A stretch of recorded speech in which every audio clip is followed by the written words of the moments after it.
Bem, gente, tudo bem com vocês? Dando continuidade à nossa teoria de vetores, hoje a gente vai tratar sobre vetores determinados por dois pontos. Vamos lá?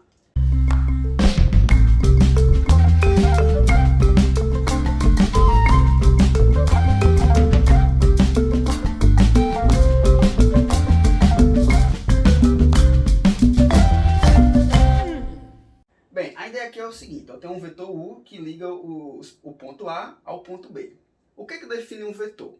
O que define um vetor é o seu módulo, sua direção e seu sentido. Então, dadas essas três componentes, a gente define um vetor. Ou seja, eu posso ter vetores em diferentes lugares do plano, em diferentes posições do espaço. Mas se esses vetores têm o mesmo módulo, a mesma direção e o mesmo sentido, esses vetores são iguais, são idênticos. Tanto é que você vai ver aqui e acolá, livro definido vetores como uma classe de vetores, porque você pode ter vários vetores com a mesma característica e você escolhe aquele que é melhor para você no contexto que você está trabalhando. Até agora a gente tinha trabalhado vetores sempre na origem, saindo sempre da origem, seja do R2 ou seja do R3. O fato de sempre utilizar vetores que saem da origem é porque isso facilita os nossos cálculos. Portanto, a ideia aqui é fazer, como é que a gente faz para determinar um vetor que não está na origem e colocar ele para a origem, saber qual seria o seu correspondente vetor na origem. Todo vetor onde ele estiver vai ter um correspondente a ele, um idêntico a ele, que vai estar lá na origem e por muitas vezes esse que está na origem é o que nos interessa. Então aqui eu tenho o seguinte, eu tenho esse vetor AB, esse vetor U que liga A para B, e a gente, para manipular um pouco isso aqui, saber onde é que estaria esse vetor na origem, a gente pode fazer da seguinte forma. Eu posso traçar os vetores OA e o vetor OB, certo? Eu tenho aqui os meus vetores OA e o meu vetor OB.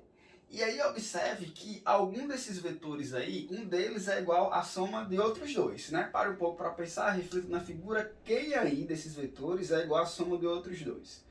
Observe que se eu estou ligando o início de um vetor com o final do outro vetor, esse vetor aqui representa a soma.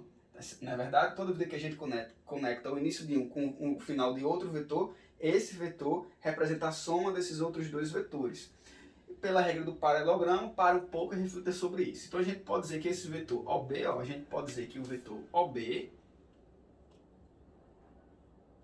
ele é igual ao vetor OA mais o vetor AB, ou vetor U, tá certo? Eu vou escrever por AB por uma questão de simplicidade da equação. Aí está, o meu vetor OB, ele é igual ao meu vetor OA mais o vetor AB. E aí, dada essa lógica, eu posso dizer que o meu vetor AB, ele é igual ao meu vetor OB menos o meu vetor OA, não é verdade? Manipulando a equação, a gente chega nessa conclusão. E aí, sabendo que o vetor AB é OB menos OA, a gente pode dizer que o vetor AB ele é igual ao vetor OB. Quem é o vetor OB? Quais são as componentes do vetor OB? Então, vamos lá. O vetor, cada ponto desse aqui vai ter o seu respectivo x e o seu respectivo y. Então eu vou representar aqui, ó, o x do A, você vai ter aqui nesse cantinho o x do A, e nesse cantinho aqui você vai ter o y do A.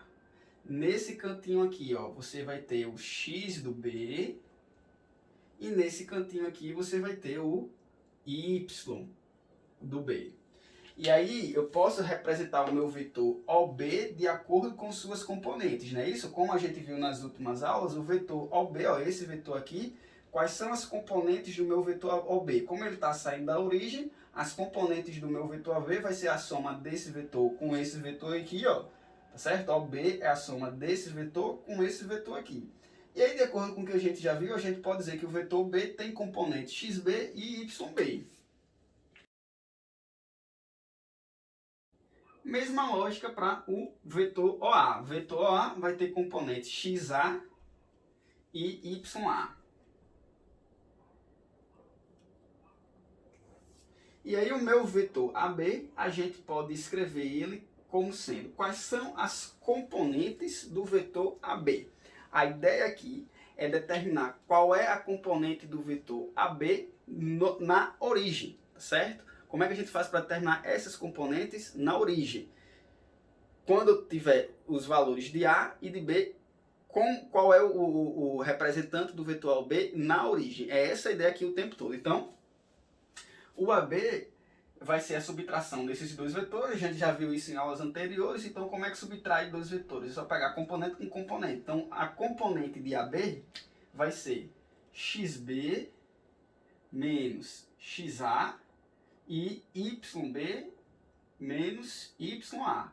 Então, toda vida que você quiser saber qual é o correspondente de um vetor dado com dois pontos na origem, basta subtrair as componentes do ponto final com as componentes do ponto inicial, tá certo? Como assim? Vamos ver um exemplo numérico, né? Imagine que eu tenho aqui, ó, um vetor que liga de A para B, só que o B tem valores de x e de y. O x do B, digamos que seria 5, e o y do B, digamos que seria 7. E aí, no caso do A, digamos que o x do A vale 2 e o y do B vale 3. Quem é o vetor AB? Quem é esse vetor AB? Nesse exemplo aqui, o meu vetor AB seria as componentes do B menos as componentes do A. Sempre assim, o final menos o início. É o que dá essa demonstração, essa escrita está sempre dizendo, ó, que é do ponto final menos do ponto inicial. E aí vai fazer 5 menos 2, que dá 3, e 7 menos 3, que dá 4. E aí o vetor AB, esse vetor aqui, ó, AB, na origem, ele seria representado pelo vetor 3, 4. E aí o vetor 3, 4 seria um outro vetor que estaria aqui na origem, tá certo? Que ele teria um x valendo 3 e um y valendo 4. É essa a ideia, pegar um vetor que não está na origem e representar ele na origem, tá bom? Esse procedimento está mostrando justamente essa lógica, que toda vida que você tiver um vetor dado dois pontos, você pode achar o correspondente dele na origem, bastando para isso subtrair as componentes do seu ponto, as coordenadas do seu ponto, sempre fazendo a coordenada final menos a coordenada inicial. Outra coisa que a gente pode acrescentar nessa ideia, tá certo, de vetores aqui nessa escrita, é a seguinte, ó. Eu posso representar isso aqui da seguinte forma. Eu tenho o meu vetor, eu tenho um ponto A que quando eu desloco pelo vetor U, eu chego no ponto B. E aí a gente pode também escrever isso da seguinte forma. Eu posso dizer que se eu pegar o ponto A e somar com o vetor U, eu chego no ponto B. É a ideia de deslocamento. Seria uma ideia parecida com essa, mas que a gente chega na mesma conclusão. Do ponto A, o vetor U me carrega para o ponto B, e aí aquele vetor U, ele pode ser representado pela subtração das coordenadas do ponto B com as coordenadas do ponto A. É outra conclusão que é igual a essa daqui, só que partindo de outro ponto, outra ideia, de outro ponto de partida, tá bom? Bom, essa aula é basicamente para explicar a vocês como a gente faz para representar vetores que não estão na origem, tá certo? Representar ele que não está na origem, representar por um outro vetor, um outro representante na origem, tá bom? Espero que tenha entendido. Qualquer dúvida deixe aí nos comentários, que assim que possível a gente tenta responder. Valeu, galerinha, até a próxima aula.